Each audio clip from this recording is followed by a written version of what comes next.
श्री स्वामी समर्थ. तर येत्या 21 तारखेला म्हणजेच रविवारी गुरुपौर्णिमा आहे.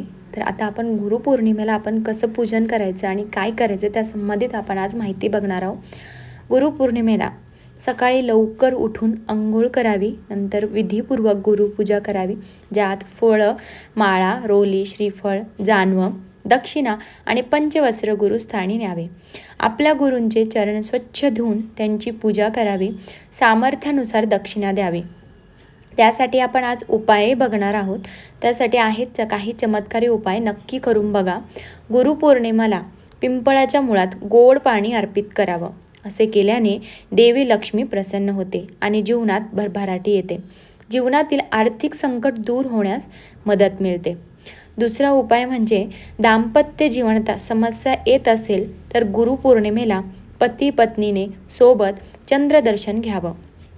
अशा प्रकारे मी काही उपाय सांगते. जे नवीन असेल त्यांनी नक्की चॅनलला सबस्क्राईब करा आणि शेवटपर्यंत नक्की व्हिडिओ बघा. पुढचं म्हणजे काय, या व्यतिरिक्त गाईला दुधाचं अर्घ्य द्यावं. असे केल्याने दाम्पत्य जीवनात मधुरता येते.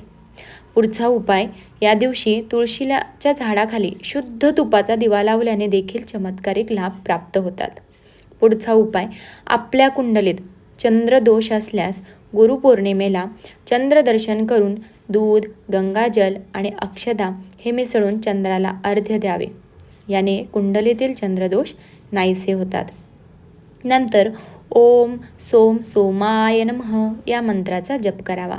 अशा प्रकारे मी एक छोटीशी माहिती सांगण्याचा प्रयत्नात हा व्हिडिओ बनवला आहे.